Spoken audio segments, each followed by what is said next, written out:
still the flagship, And somehow it ain't doing it. That's okay.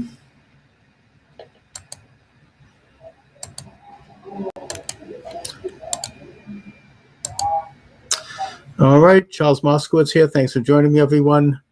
The usual time is Monday through Friday, 12 noon. I go live and I take calls, but right now I'm doing a little extra edition, as it were. Ari Hoffman's here, and Ari is a reporter with the Seattle, what paper, Ari? Oh, it's called The Post-Millennial. It's out of Canada. Out of Canada, okay. And you've got some very interesting information here. California Congresswoman Sarah Jacobs, while appearing on with Brian Stelter of MSNBC, and she's a sitting congresswoman, we should note. This isn't just a commentary. She is calling for America to have a truth commission, which to me sounds like something that happened after apartheid in South Africa, where they had a Truth and Reconciliation Commission. Almost as bad, I'm not comparing, but it almost reminds me a little bit of the Nuremberg tribunals after World War II. I'm not saying it's that bad, but perhaps the spirit might be the same. What say you, Ari? Well, given the apartheid comparison, when she actually announced the thing, she compared it to South Africa. Oh. So you don't have to apologize for saying that. That's literally what she said. Nobody knew who Sarah Jacobs was before this, except for the people maybe in her district, some of them who voted for her. I think this is actually more of an attempt for her to get recognition, because all that politicians seem to do these days is tweet and pass massive spending bills, and that goes for both sides of the aisle. So this is really about getting exposure. The good news is, because she wants this truth commission, we know that commissions and committees in Washington, D.C. usually accomplish nothing. So it's the fastest way for something to end is to assign it to that. But I have a feeling that what this is really about is silencing anybody who doesn't disagree with them. This is about thinking about bringing back the fairness doctrine. And given that Rush Limbaugh passed away this week, and he was only able to be on air after something like that was repealed by President Ronald Reagan, that's what they're trying to do, is bring back something like that to try and silence anybody, any form of dissent. Oh, that's very interesting. Yes, the fairness doctrine basically means that every time you make a conservative, or for that matter, a liberal comment, technically is supposed to have someone come up with equal time to counter that, and it's a complete government involvement in speech. But I think that what Jacobs also is doing here, as you say, she wants to get some publicity, is she's sending out a huge smoke signal to the Trump haters. This is just because everybody knows she's talking about going after Trump supporters and President Trump. It reminds me of, in my own state of Massachusetts, right after the 2016 election, we had our Attorney General, Maura Healey, create a hotline to people to drop a dime on Trump supporters. And back then, I mean, even the liberals were outraged. It was so horrendous that she pulled it down after about a week. But I think if they did that now, that may not be pulled down so quickly. Well, I'll say in Washington State, they actually started doxing people's addresses. There was an interactive map that somebody made, which had where Trump supporters lived. That thing's still up. That thing wasn't taken down. There was no outrage in Washington State about something like that, except for people on the right. There was a man I know, he actually passed away recently, very sick, elderly man. He gave Donald Trump $25, and they doxed his address. 70-something-year-old man. I mean, this is how sick these people really are, because it's about silencing the opposition, about scaring the opposition. And that's a really scary thing for a lot of people. They don't want to be in the spotlight, which is why a lot of people don't get into politics. They scare off a lot of the good people who could make a real difference.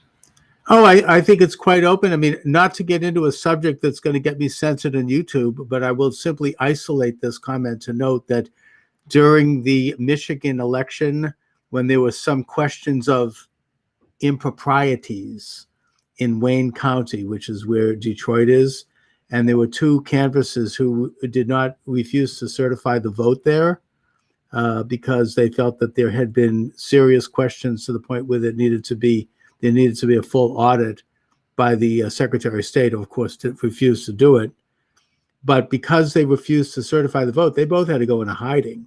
You had in that state, people in that city and a local state rep saying, you're doing this because you've got something against black people. And we don't know what anyone's race is here, but and therefore we're going to expose you and your family, and we know where you live, and we know where your children go to school. And there was nothing said about that in the media. In fact, the hatred that surrounded this whole issue actually would give a pass to that. And literally, they went into hiding. I think eventually they caved, and they did certify that vote. So, we're looking at a very fascistic development here.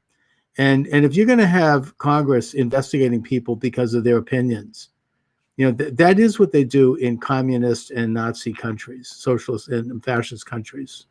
Well, you need to think about it this way. There's a thing I call the horseshoe theory. If you imagine a horseshoe, the far right and the far left are closer to each other than they are to the center.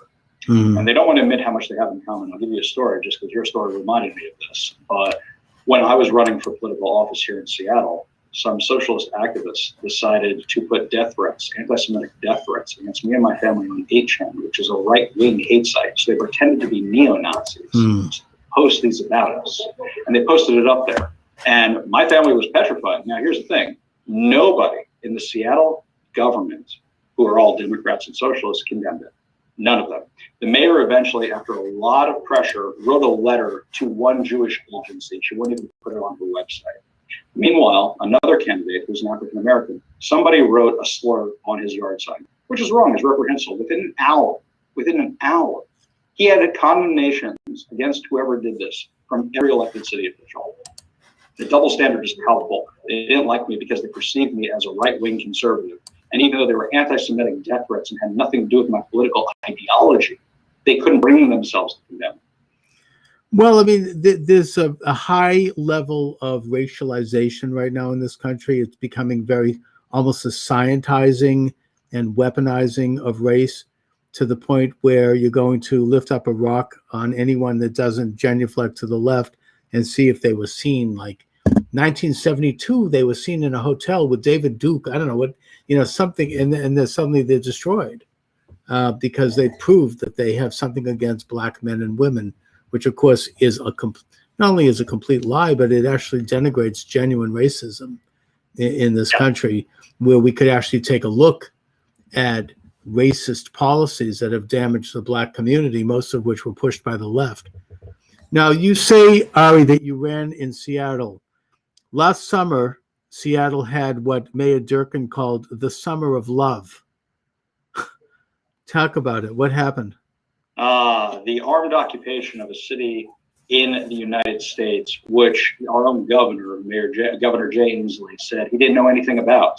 He said it was news to him, and he didn't trust it because it didn't come from any credible news source when asked about it by, I believe it was the Associated Press. I see. And does he not live in Seattle? I mean, what the hell? Doesn't he kind of walk around the corner and take a look at CHOP? He lives in Bainbridge Island. And if you know anything about Bainbridge Island, that's a schlep to get there. Okay. You got to take ferry to get there. I get it. Or he's in Olympia, which is also in the middle of nowhere. Right. So he's in one of those two places, but still not knowing that there's an armed occupation by Antifa and BLM activists of the biggest city in your state. Really? It was being streamed all over the internet. Of course. It was national. International news. Yeah. It was national. I was there many times. And what was amazing was it was socialism in action. And you saw that people didn't have water, didn't have food. The government had to start bringing things in for people. The government spent over $1 million building walls and security for the armed occupiers. They can continue to occupy the location. Rapes, robberies, murders, crime skyrocketed 250%. 6 African-American men were shot. To my knowledge, only one of the shooters has been apprehended. I don't remember what's going on with his trial at this time, but the other ones remain at large. So somebody decided, we don't need to look into any of this. So tell me, how is any of that helping the cause of racial justice, of equity, of social equity, and equality, whatever other word salad they want to use on this? Mm-hmm. And it was a complete disaster. Businesses were suffering, residents were suffering. And then my favorite part was the liberal media was saying, you're making this up. It's a summer of love. It's a street party. It's a block So party. They just went into complete denial that this wasn't happening, basically. Right. And it's still going on. You should ask the parents of those kids that died if it happened. Yeah, and there was an increase in crime, particularly against minorities. You had a lawless area where people, I think, live or they work there. They can't get there. And the whole thing was basically, hey, look the other way. Now, what about average people in the city of Seattle? I know that they're probably liberal, left-leaning, but I mean, how did that? I mean, I can't imagine that going over too well. Well, it didn't, but Seattle voters have very short-term memory. The Seattle City Council had a 20% approval rating before the last election, and they overwhelmingly reelected them. And they doubled down on the new candidates. They put in more socialist, more Marxist candidates as opposed to the ones that were there beforehand, which now, in hindsight, are pretty moderate given that they were to the left, but not the hard left. With regards to the mayor, there's a mayor's race this year. And the president of the Seattle City Council, who's presiding over this debacle, is the front-running candidate for mayor of Seattle. So Seattle people keep doubling down on stupid. So there's no, I mean, is there any semblance of a Republican Party or even any kind of normal, moderate Democrats involved in Seattle politics at all? There is, but I think a lot of people with common sense have moved out of town. And they don't get involved in voting. A lot of the Republicans live outside of the city of Seattle. It's like the state of New York. They live outside the area, and since the majority of the population is Seattle, Tacoma, Olympia, that controls the voting for the entire state. The other thing that they do here is ballot harvesting is legal here. Oh, yeah. So I was going to ask you about that because Seattle was one of the first states, or Washington, to have an all online voting system where they don't use mail. It's mail. It's all mail. I mean, mail. Okay, so you can't actually go to an old-fashioned polling place and vote. And well, you can, but they'll hand you the same thing you get in the mail, so it's almost not worth it. Right, and do they have like the boxes and everything? I mean, we have to be careful talking about this because that could be censored. So let's. Oh no, it's fact. I mean, if they get mad at you, this is actually the fact of what. Doesn't matter if it's the fact. We can talk about a lot of facts. They'll still. Right, they don't care about the facts. No, we're not alleging anything here. All I'm saying is this is exactly what happens. It's that they have these mail-in ballots, and people drive around collecting these ballots on behalf of a party, and then they bring them in. So what happens is you have these massive ballot dumps after the election is already done. You think, oh, it looks like this guy's in the lead from the early results, but they haven't counted those other ones yet because they came in right before the deadline. So then you get these bags full of ballots wherever they come from, and those are what's submitted. Now, right now, this is all entirely legal. All you have to do is sign your name and hand it over to somebody, and they can fill it out however they want for you. Now, that's what's called ballot harvesting. And I think that, again, I want to tread carefully here, but that's what happened in the 6 contested states. You had, like, after the election, all of a sudden, these huge spikes where people, like vans were pulling up in the case of Detroit into the back of the big building, the county building there with whole pallets of votes. And that they assumedly were gathered by harvesters. Now, the harvesting, I mean, isn't there any means to verify the voter or to cross-check? I mean, here in Massachusetts, we may be pretty liberal, but when it comes, we're in many ways very conservative. You have to, you know, like myself and my family, we voted through absentee ballots, but you request it, you know, there's a sealed, you know, like envelope inside an envelope. You have to sign it. Your signature is checked at the clerk's office. Anything like that going on in Washington, or is it just, I mean, who knows who cast that ballot? We have a lot of that. That's not what concerns me. Okay. Because you can still harvest a legitimate ballot from somebody and use that. What concerns me is we have same-day voter registration. And all you have to do is show them the utility bill of your address in order to prove that now you live in the state. So theoretically, you can live somewhere else, show up and vote that day. Right. That's the bigger concern. Well, I mean, that's what happened. And again, I'm getting into a tricky topic here, but this is what happened in New Hampshire in 2016 and probably happened again. You had Massachusetts people driving across the border, getting an address, saying that they intended to move there, and then showing up with that ID and voting and then going back home. I mean, we're talking many thousands of votes in a very small state. So, you know, the other thing is that the ballots are handled by the harvester. I mean, they can't open it. They can't see who the vote is for, can they? Well, I mean, they have a list. And don't forget, their voting database is very detailed. They know who voted for what. It's all open records here. So they know whose houses to go to. They know ages of people. They know all the data. And they know whose houses to go to and who to get the ballots from to make sure those people vote. So they only know that by party, though, right? They don't know it by actual vote. Well, now they put a new thing on this year that was pretty controversial. For the primary election, you had to declare a party in your ballot, and that upset a lot of people. If you didn't declare a party, you couldn't vote in the primary. Whatever happened to the silence of the voting booth? You know, I mean, this was a progressive idea that we struggled over for like a century to get that in this country. I mean, back in the early days when you went to vote, you did it right out in the open by raising your hand, and there was terrible violence. In fact, James Fenimore Cooper, the author of the Last of the Mohicans, his father was killed while he was voting for a candidate that was not popular in New York. Somebody came up from behind him and hit him over the head with a bat. I mean, so, you know, I'm just saying that the idea of the secret ballot is something that is, in the real sense, a progressive idea. It was viewed as a progressive idea, and now they're whittling away at that. Now you have to. I understand in, for example, in Georgia, you actually have to identify your race on the ballot. I mean, you know, this is like, you know, really, you know, back to a very draconian system. Mm-hmm. And in Seattle and Washington, you're actually forfeiting some of your right to medical care / insurance if you own a gun. This is the crazy stuff they're trying to pass around here. And now they're talking about other kinds of gun legislation to try and remove firearms. We're an open carry state. We have some ridiculous gun control laws that are passing now. And I'm not even much of a gun guy. Right. Just when you start saying, oh, we're taking away your rights, that's when I start going, why? What's the problem? Well, that's now going to there's already a bill before Congress that will make it so that you have to have a psychiatric evaluation before you buy a gun. Now, maybe that sounds reasonable on the surface, but, you know, I mean, somebody could decide that a Trump supporter is not psychologically fit. You know what I mean? It's like, it's very subjective. Now, the other factor that occurred around that time was, and this happened in Massachusetts also, that due to the COVID-19 emergency, there was a papering of the House with unsolicited ballots. The Massachusetts government did this. They sent out millions, assumedly, I don't know, at least 1 million unsolicited ballots to go to whoever. I mean, they could have gone to vacant buildings. I mean, it's just papering the House. I don't know if they did that in Washington, but they certainly did do it in Pennsylvania and in Georgia. We've been all mail for years, so that's something that's kind of baked into the cake already. Okay. We know that's going to happen. Any registered voter gets one. Like I said, I'm more concerned about the people who show up that day and they want to vote. Right, which of course, yeah, we've talked about. So now we have this so-called Truth and Reconciliation Commission proposal in Congress.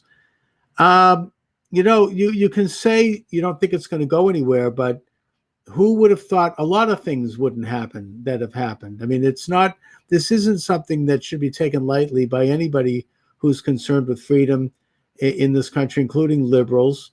You know, do we want to have, I mean, you know, this is, you know, they're basically saying that anybody that doesn't genuflect to their point of view is involved with a conspiracy, is involved with an insurrection or a criminal activity.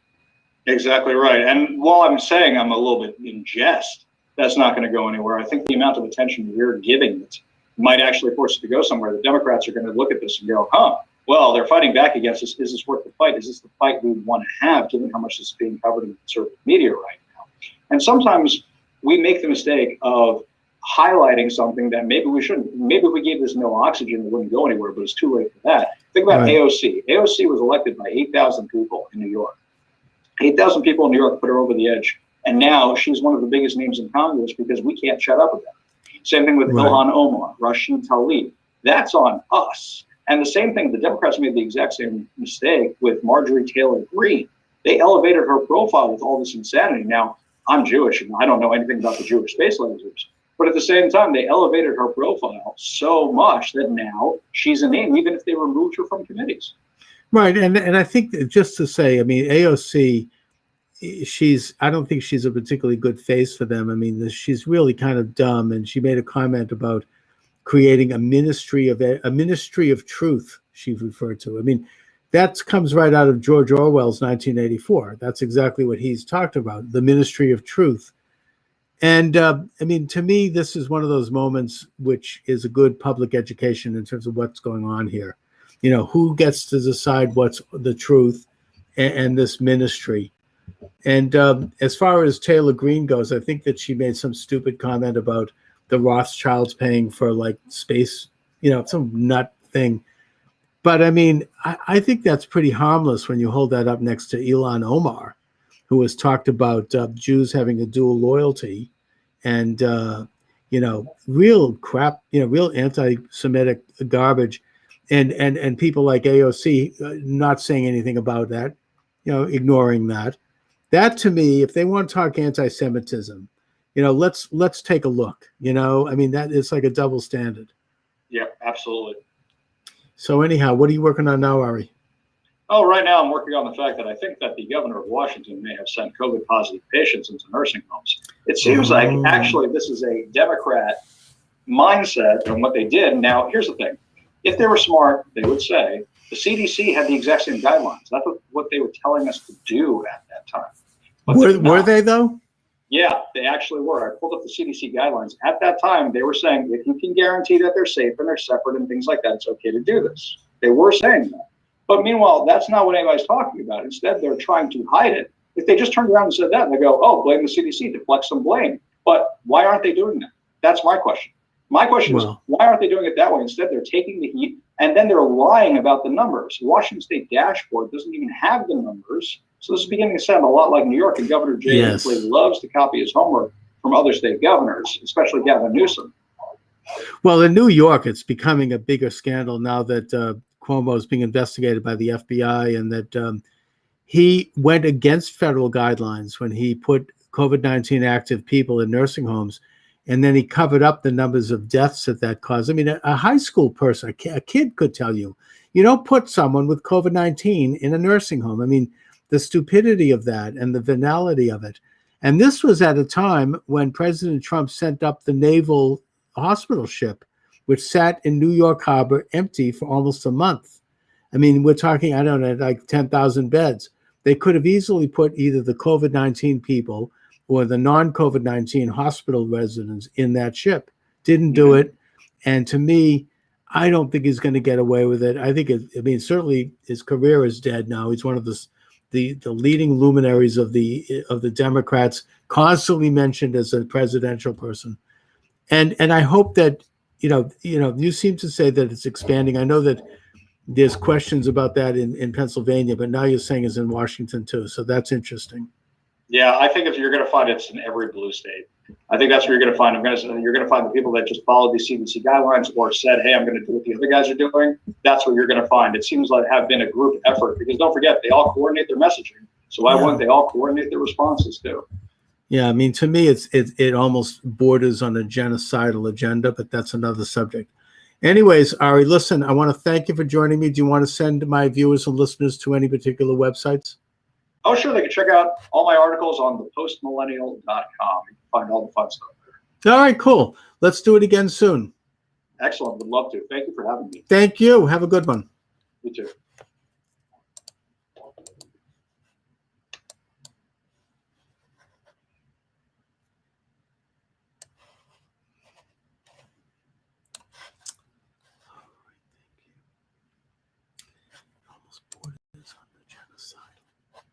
Talk about anti-Semitism.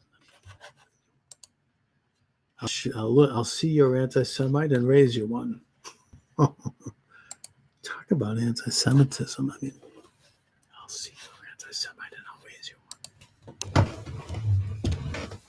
Yeah, talk about anti-Semitism.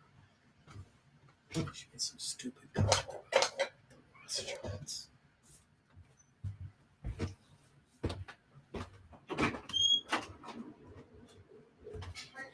Hi, dear. Are you hungry? Yeah, I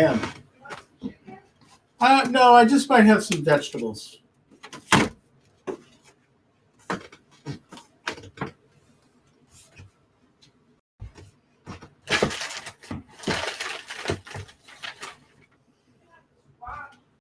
Yeah, maybe I'll have that. The rest of your other vegetables? Oh.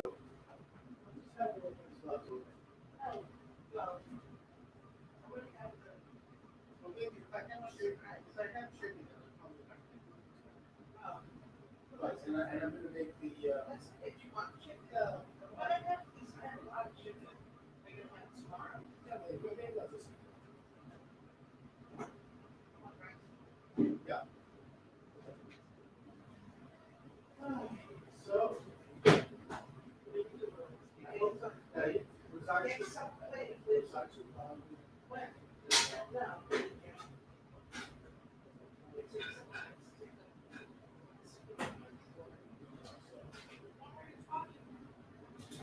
talking about this guy, Harvey Hoffman, who's a reporter from Seattle, Washington.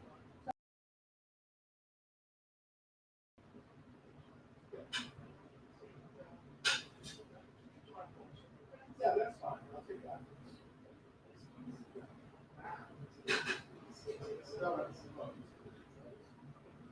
That's a lot.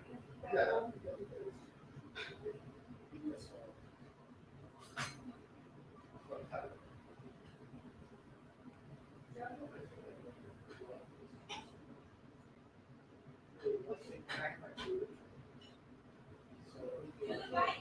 What?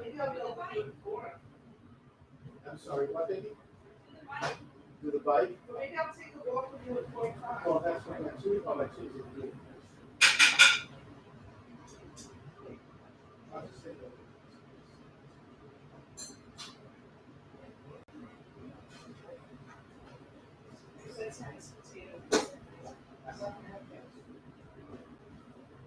yeah.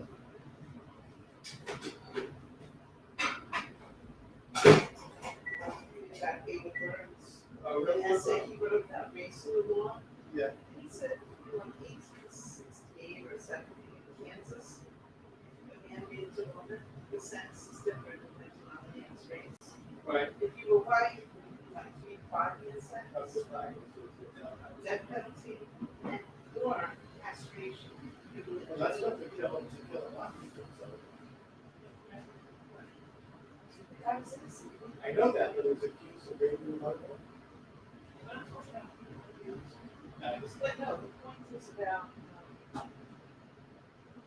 the point is about actually you don't want this. No, I had so much stuff. It's not finished. But no, just that race is built into the law, the racial differences. Right.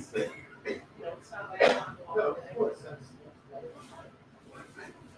yeah. I mean, well, I mean, it's like formal state laws. That's a little different. Yeah, that's true. But this is different. Right. As a crime, like robbery, sure. If someone robs something, yeah. It wouldn't have race, but even, you know, it just shows what society cared about. Can you check the light off? Sure. Should I close the door?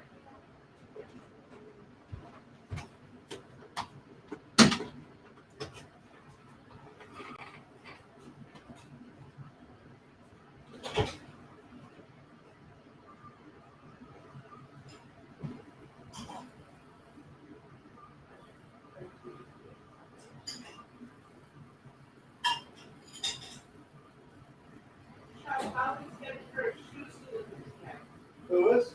Molly. Oh, that's good. I thought that copy was good. Me too.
My water?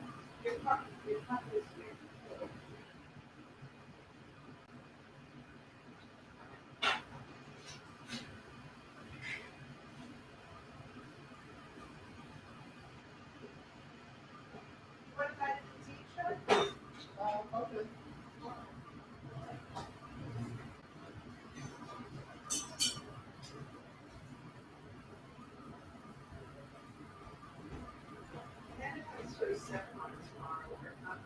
What do you do? Is this not? Can I get your? Oh, no.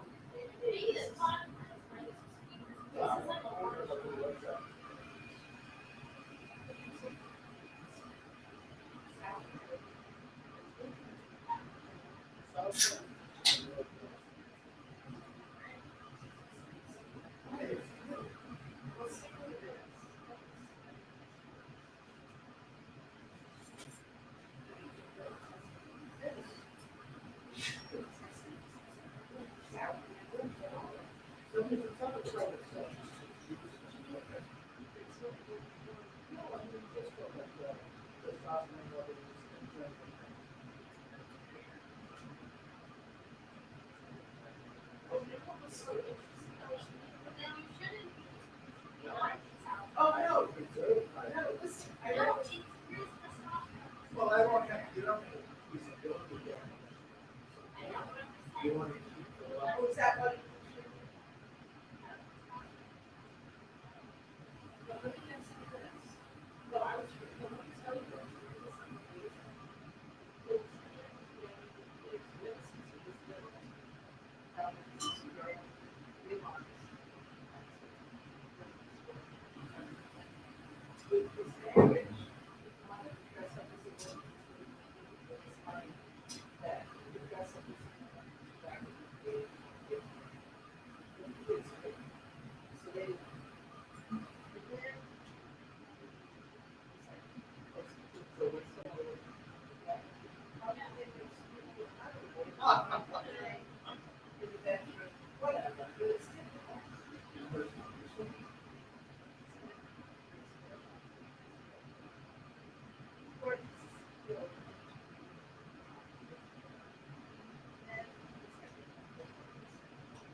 So it's got testosterone.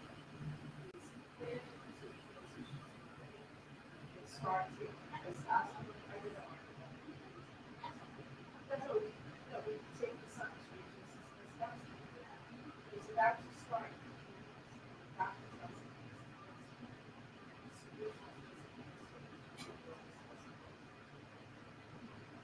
Yeah, but it was amazing. It was so weird. And maybe that's why. Maybe that's why. Maybe he always had that. Maybe it has something to do with his whole physiology. That's I don't know. I thought that was interesting. I thought that's I don't know. That was the solution. But it's a spotlight.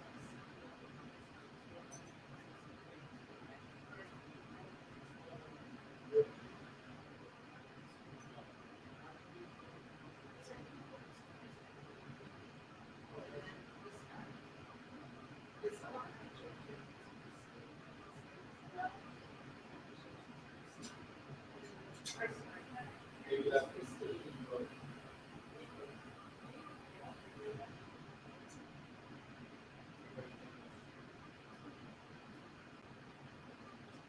This guy told his kids, like, he tells you, I'm going to sit about this.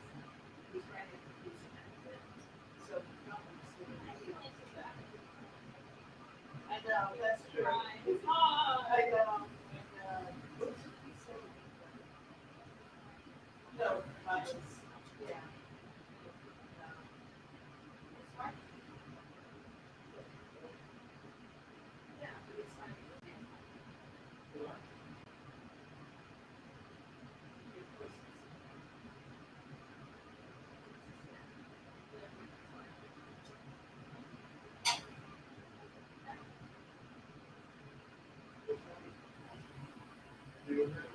How did we cross this?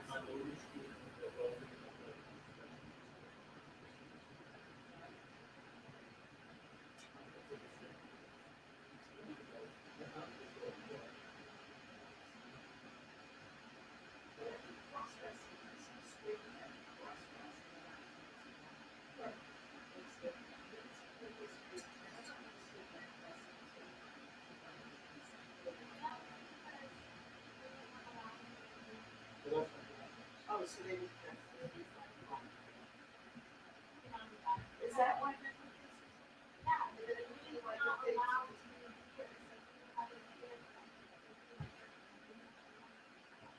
But then they would do it.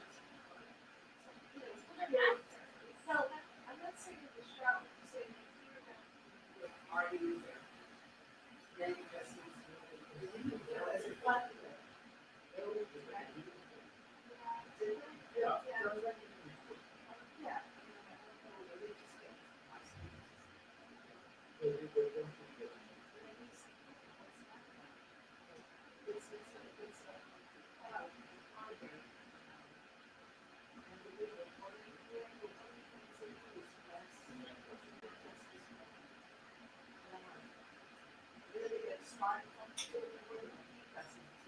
Yes, exactly.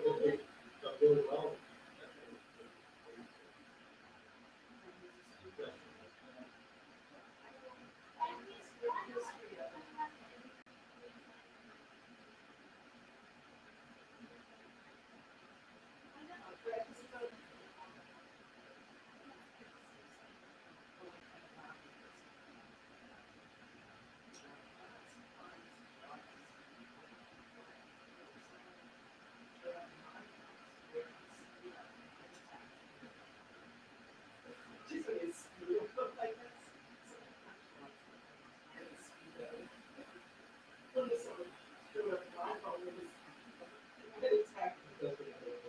I did years, you're right.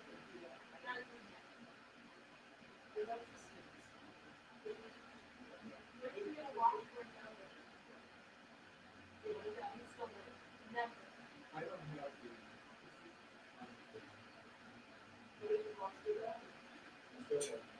I don't have the. I don't have, and I don't.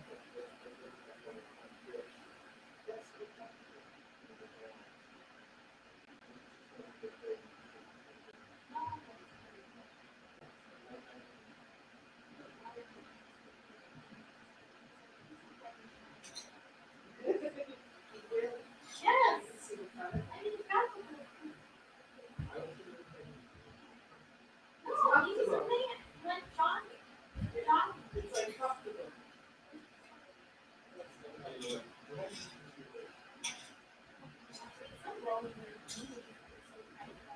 The feedback.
Seriously, Hannah, that would give you a chance to practice talking and filling in. Yes, if I put the fish in before we go for a walk, can we ask you?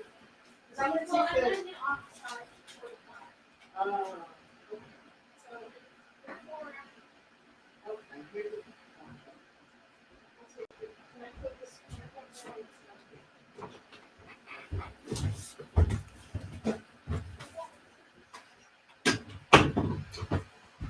on? Oh, thank God. Phew, been relieved.